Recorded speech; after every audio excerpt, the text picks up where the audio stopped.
Oh ini bener Kang. Saya juga pertanyaan ini cukup menghujam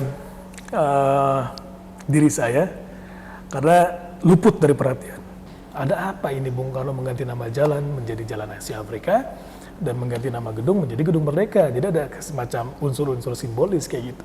Menyelenggarakan konferensi Asia Afrika di bulan Ramadan, negara-negara Arab nggak akan hadir nih. Jadi kayak gini Kang ceritanya. Bandung menjadi ibu kota Asia Afrika. Wow, keren sekali Bandung kita ya. Iya.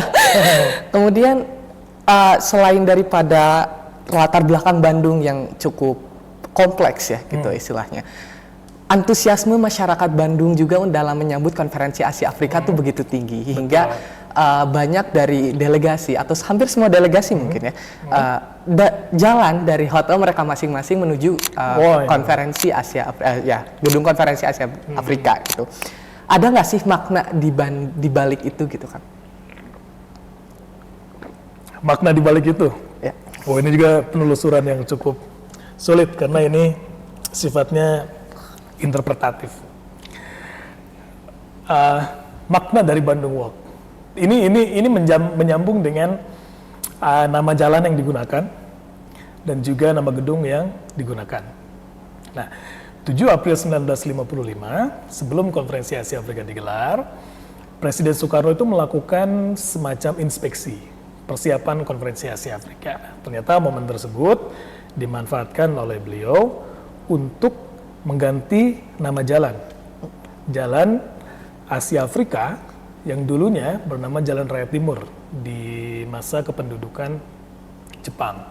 Dan di masa kependudukan Belanda dinamai Jalan Raya Pos atau maaf. Pos.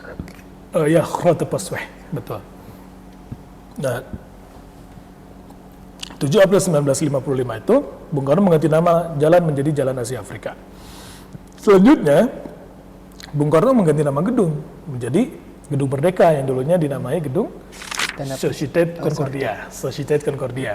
Nah, ini menjadi kepenasaran tersendiri bagi peneliti dari Singapura, Profesor Naoko Shimazu. Ada apa ini? Ada apa ini Bung Karno mengganti nama jalan menjadi Jalan Asia Afrika dan mengganti nama gedung menjadi Gedung Merdeka. Jadi ada semacam unsur-unsur simbolis kayak gitu. Ternyata Profesor Naoko ini melakukan penelitian. Itu ternyata menyimbolkan Bandung Walk itu merupakan perjalanan bagi bangsa Asia Afrika yang telah merdeka untuk memperkokoh kemerdekaan. Mereka kan berjalan di atas Jalan Asia Afrika menuju Gedung Merdeka. Nah, itu simbolnya. Lalu kedua adalah menyimbolkan bahwa bagi negara-negara yang belum merdeka, ini adalah perwujudan dukungan bagi bangsa-bangsa Asia Afrika yang belum merdeka, didukung perjalanan menuju kemerdekaannya oleh negara-negara Asia Afrika, sehingga mereka berjalan di atas Jalan Asia Afrika menuju kemerdekaan di Gedung Merdeka. Maka tidak berlebihan kita menyebutkan bahwa Gedung Merdeka itu menjadi rahim kemerdekaan bangsa Asia Afrika. Itu mungkin yang bisa saya sampaikan. Oke Kang, wah mantap banget ya, ternyata Bandung Walk itu memang cukup banyak sejarahnya dan memang maknanya cukup penting. Tetapi selama konferensi Asia Afrika dari tanggal 18 sampai 24 April itu berdekatan sekali dengan bulan Ramadan nih. Ada nggak sih kira-kira kendalanya selama bulan Ramadan? Karena setahu saya nih ya, antara yang negara Timur Tengah dengan negara Indonesia tuh cukup berbeda waktunya 1 hari gitu. Sedangkan di tanggal 24 April mereka sudah menjalankan ibadah puasa mungkin ya. Apakah ada kendalanya di situ? Iya. Oh ini juga penentuan hari yang sangat menarik. Jadi awal mulanya gini, Kang Trias. Maaf saya agak keliru ya. Awal mulanya Sekretariat Bersama itu menentukan penyelenggaraan konferensi Asia Afrika itu selama 10 hari. Selama 10 hari penyelenggaraannya. Jadi ditentukan itu di akhir bulan April. Ternyata betul kata Kang Tias, bahwa bulan April akhir itu sudah memasuki bulan puasa. Waduh, bingung tuh. 24 April hari pertama bagi masyarakat Indonesia memulai ibadah saum. Untuk 25 April itu bagi negara-negara Arab. Wah, nggak bisa nih kalau gini mah. Soalnya kalau misalkan kita sudah masuk menyelenggarakan konferensi Asia Afrika di bulan Ramadan, negara-negara Arab nggak akan hadir nih. Gitu kata sekretariat bersama ini. Akhirnya gimana kalau dimajukan? Wah, mari kita majukan. Nah, dimajukanlah di tanggal 15 April. 15 April sehingga kalau 10 hari kan selesai di tanggal 24, tanggal 25 ya, kayak gitu. Nah, 15 April juga ternyata memicu ketidakhadiran bagi negara-negara yang didominasi oleh agama Buddha seperti Birma dan juga negara Thailand. Nah, kayaknya kalau tanggal 15 April negara Birma itu nggak akan bisa ke sini nih, sedangkan Birma itu sebagai sponsor kan, Thailand juga sebagai negara peserta, kayak gitu. 15 April tricky juga nih, negara-negara itu nggak akan bisa hadir. Waduh, gimana tuh kalau kayak gitu? Akhirnya diputuskanlah bahwa penyelenggaraan konferensi Asia Afrika waktunya dikurangi, yang tadinya 10 hari menjadi rencananya sekitar 1 minggu dari tanggal 18 hingga 23 April. Rencana pertamanya 18 hingga 23 April. Namun ada kisah lain yang menyebabkan konferensi Asia Afrika molor menjadi 24 April. Nah, akhirnya 18 sampai 23 April delegasi masih ada waktu untuk kembali ke negara masing-masing dan kita sudah bisa memulai saum di tanggal 24 April. Nah, jadi kendalanya pada saat itu adalah penyelenggaraan konferensi Asia Afrika terjepit di antara 2 hari suci umat beragama. Tanggal 15 April itu hari suci Buddha, tanggal 24 April hari suci Muslim, yaitu mulai ibadah saum. Itu berdasarkan keterangan Pak Ruslan Abdul Ghani yang bisa kita baca di buku The Bandung Connection. Kayak gitu Kang, tapi akhirnya bisa diselenggarakanlah, setuju, 18 sampai 24 April penyelenggaraannya. Oke, tadi sempat mendengar nih katanya 18 sampai 23 April. Kok tiba-tiba mundur jadi tanggal 24? Apakah ada konflik di sana atau gesekan-gesekan gitu mungkin? Iya Kang, ini juga sangat menarik sekali untuk kita bahas karena ini menyambung dengan sidang komite Kang, sidang komite konferensi Asia Afrika yang menyebabkan mundurnya penyelenggaraan konferensi Asia Afrika. Bukan mundur, mungkin bertambahnya hari penyelenggaraan konferensi Asia Afrika. Jadi konferensi Asia Afrika itu bisa kita sebut memiliki 3 sesi: pembukaan, sidang komite, dan juga penutupan. Nah, sidang komite ini terbagi dalam 3 bagian, yaitu adalah sidang komite ekonomi, sidang komite kebudayaan, sidang komite ekonomi, kebudayaan, dan politik.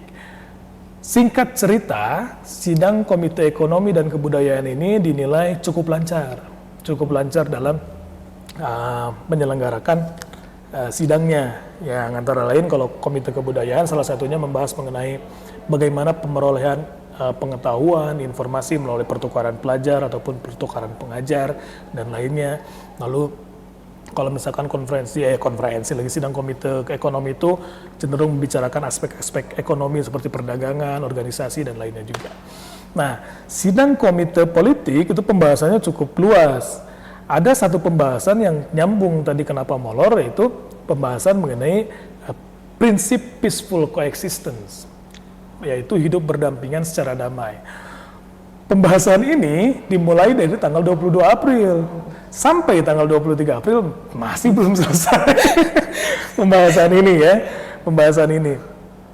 Nah, itu yang saya sebutkan mungkin bisa menjadi kendala penyelenggaraan konferensi Asia Afrika, karena pada saat itu perdebatan antara mereka yang sebagai negara setuju dengan prinsip peaceful coexistence, ada sebagian negara yang tidak setuju dengan prinsip ini, dengan 5 prinsip peaceful coexistence ini. Akhirnya perdebatan itu sangat-sangat memakan waktu banyak dan berdampak pada molornya bertambahnya hari penyelenggaraan konferensi Asia Afrika. Itu sih Kang. Cukup complicated. Sangat complicated sekali. Tapi di balik itu semua, konferensi Asia Afrika memang berjalan sangat lancar ya. Nah, mungkin ada nggak sih tanggapan positif dari respon dari luar negeri gitu tentang konferensi Asia Afrika gitu, di mana Indonesia menyelenggarakan ini di umur baru 9 hingga 10 tahun gitu.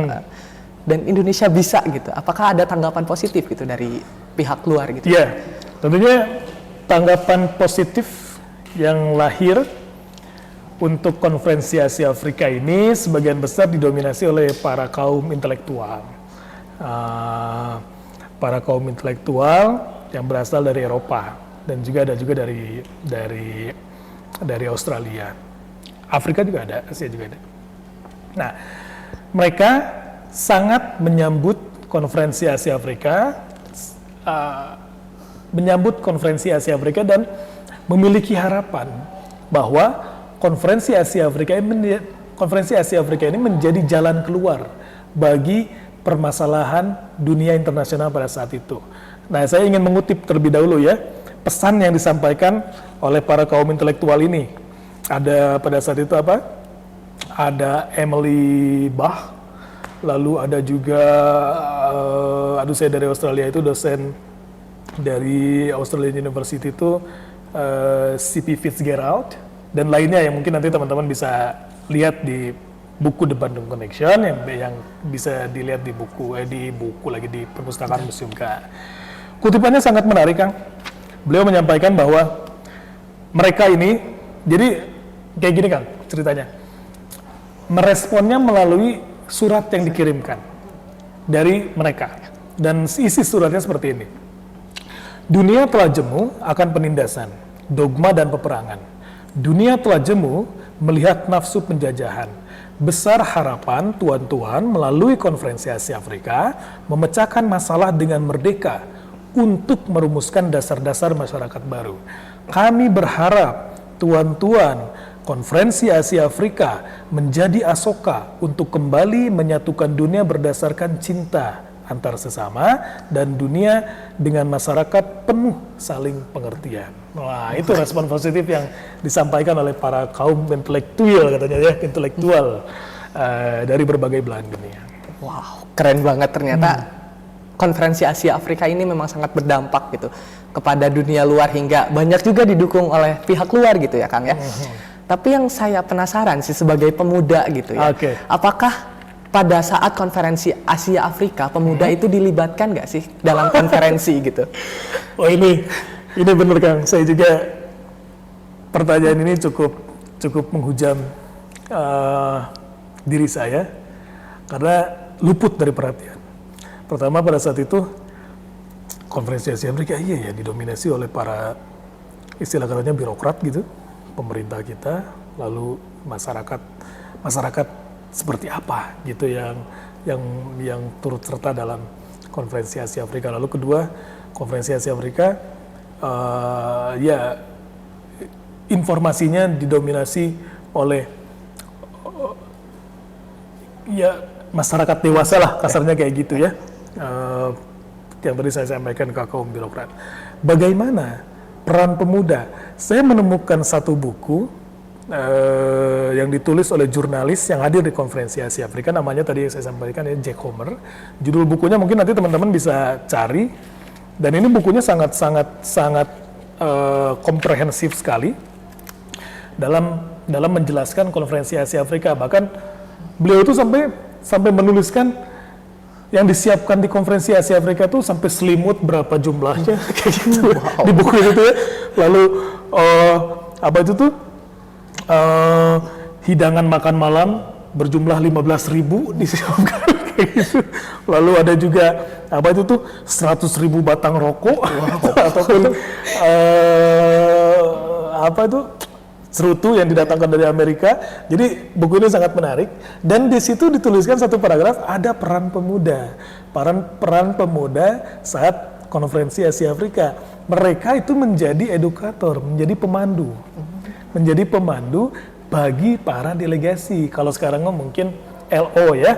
Tapi pada saat itu LO didominasi juga oleh para pemuda ya, salah satunya Cepopong ya saya baru teringat. Para pemuda itu menjadi LO, pemuda-pemudi menjadi LO, lalu juga menjadi penerjemah, menjadi edukator atau pemandu. Kenapa menjadi pemandu? Karena pada saat itu konferensi Asia Afrika memberikan fasilitas semacam ekskursi, kunjungan atau hiburan, healing lah gitu. Karena konferensi Asia Afrika sepekan itu cukup menyita tenaga dan pikiran dan lainnya. Nah, jadi pada saat itu berlomba-lomba para pemuda ini untuk belajar bahasa Inggris kan, karena akan menjadi pemandu bagi delegasi yang disediakan berkunjung untuk ke gedung Tangkuban Perahu. Nah, lalu ada ke Kebun Raya Bogor dan juga ada yang sampai ke Bali ya. Ke Bali ada juga Norodom Sihanouk pada saat itu ketua delegasi dari Kamboja ingin berkunjung ke Borobudur pada saat itu ya, Jogja. Nah, mereka didampingi oleh para pemuda ini yang didominasi para kalau misalkan kata mahasiswa, the university student katanya itu kata Jack Homer tuh. Nah ini ternyata pemuda berkontribusi besar juga di konferensi Asia Afrika menjadi pemandu untuk menerangkan semacam objek wisata. Ini penting karena menjadi salah satu soft power diplomasi. Lalu menjadi LO atau liaison officer. Itu Kang, sementara yang bisa saya temukan peran pemuda di konferensi Asia Afrika. Oke Kang, ini kan dari tadi udah bahas nih kayak sebelumnya tadi udah ngapain gitu, kemudian saat konferensi ngapain gitu. Nah sekarang gimana sih hasil dari konferensi Asia Afrika gitu? Oke, hasil dari konferensi Asia Afrika. Tadi saya keliru untuk menyampaikan ini. Buku Jack Homer ini berjudul Bandung on the Spot Description of the Asian African Conference 1955. Itu yang bisa dicari nanti. Tadi gimana Kang dampaknya ya? Ya, hasil dari konferensi Asia Afrika ini ngapain gitu? Hasil konferensi Asia Afrika.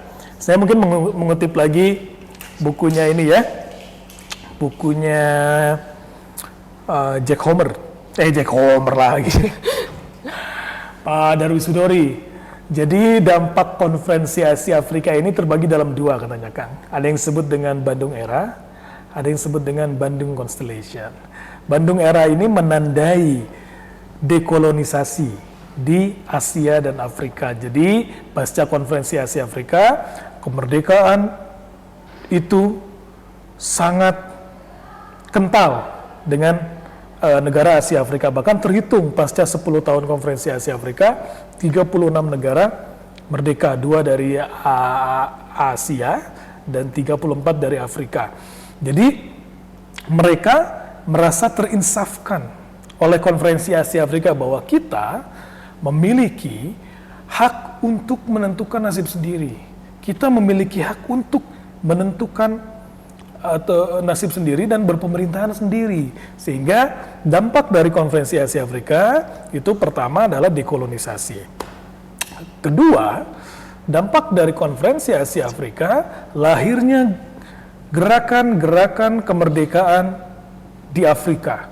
Salah satunya adalah All African People's Organization yang dibentuk oleh Ghana di tahun 1957, dan ini menjadi momentum penting penanda bahwa kemerdekaan Afrika pun didukung oleh gerakan ini. Gerakan yang terinspirasi dari konferensi Asia Afrika itu. Jadi Bandung Era adalah bagaimana konferensi Asia Afrika berdampak terhadap kemerdekaan dan juga lahirnya gerakan kemerdekaan. Berdampak pada lahirnya gerakan kemerdekaan dan juga berujung pada kemerdekaan di negara Asia Afrika. Bagaimana dengan dampak lainnya yang disebut dengan Bandung Constellation, konstelasi konferensi Bandung. Ternyata konferensi Asia Afrika ini, kata Pak Darwis Hudori, Profesor Darwis Hudori, semacam Big Bang Big Bang Theory. Big Bang Theory adalah ledakan dahsyat yang memicu kehidupan baru. Nah, setelah konferensi Asia Afrika itu, banyak sekali kajian-kajian akademik yang membahas mengenai Asia Afrika. Lahirnya organisasi Asia Afrika, adanya kerjasama Selatan-Selatan, adanya lain-lainnya yang itu menjadi dampak dari konferensi Asia Afrika. Ada festival Asia Afrika, di ini ada seminar mengatasnamakan Asia Afrika, ada kajian ke negara-negara Asia Afrika dan lainnya. Itu yang sebelumnya tidak ditemui sebelum konferensi Asia Afrika. Tapi setelah konferensi Asia Afrika lahir, misalnya ya tadi saya sampaikan di hubungan internasional ada kajian tentang Afrika, kajian Asia dan hal lain sejenisnya. Itu kan dampak dari konferensi Asia Afrika. Oke, kita kan sudah hampir udah 2025 nih, udah memasuki bentar lagi bulan April nih, Betul. bertepatan dengan 70 tahun konferensi Asia Afrika. Menurut kan gini, apakah ada harapan atau semangat atau pesan nih bagi para generasi muda yang relevan dengan di zaman sekarang ini mengenai konferensi Asia Afrika? Oke, rekan-rekan, perlu kita ketahui bahwa Oktober 2015 arsip konferensi Asia Afrika dijadikan sebagai warisan dunia. Dalam upaya mempertahankan warisan dunia itu harus ada keberlanjutan. Bahkan di pasal 13 konvensi warisan dunia UNESCO menyebutkan bahwa masyarakat harus turut aktif dalam mempromosikan konferensi Asia Afrika atau warisan dunia ini. Melalui apa? Studi ilmiah salah satunya, ataupun melalui hal-hal sejenis lainnya. Nah, jadi harapan saya tentunya masyarakat kita berkewajiban untuk terus memelihara warisan dunia ini, karena apabila tidak itu bisa dicabut.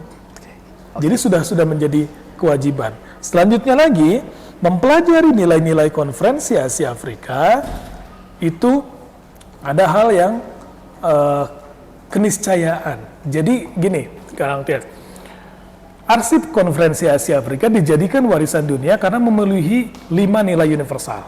Pertama adalah internasionalisme.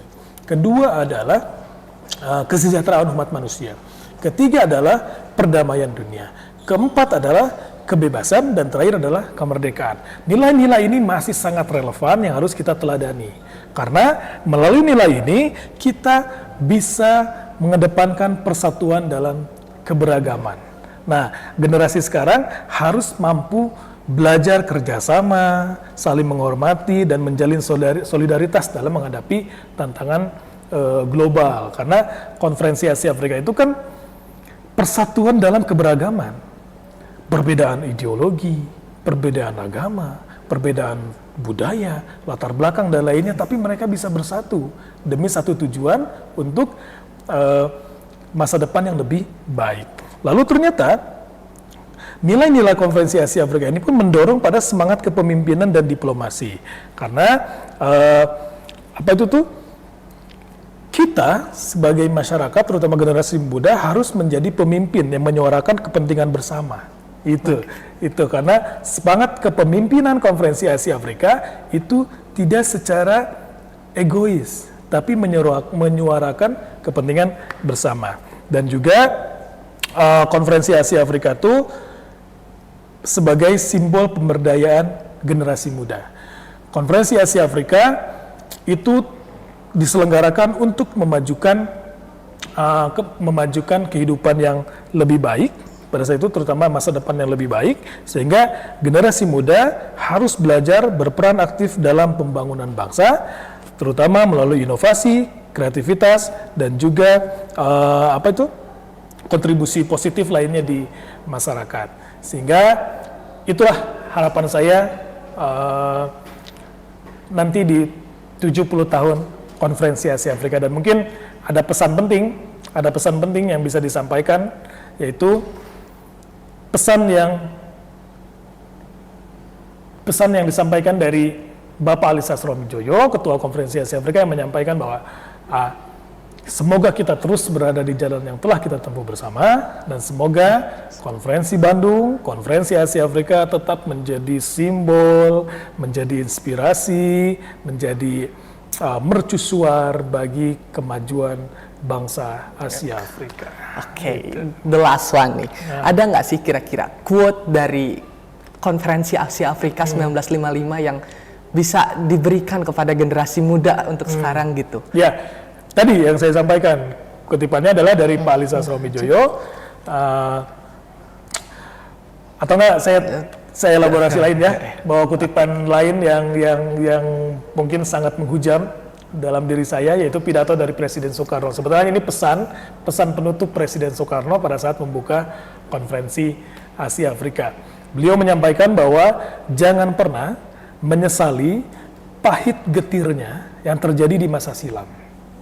Tapi mari terus kita tujukan mata kita ke arah depan. Dan ingatlah, tidak ada nikmat Tuhan semanis hidup dan menjadi bangsa yang merdeka. Itu. Wow. Nah, teman-teman, itu adalah pertanyaan terakhir dari untuk Kang Ginggin gitu ya.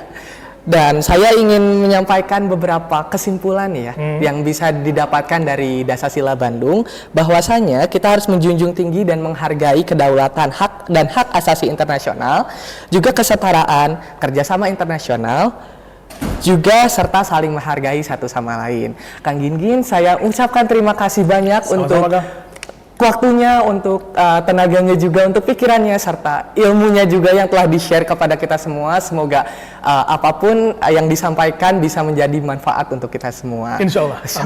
Amin. Oke guys, thank you udah nonton pada episode kali ini. See you next episode. Bye-bye.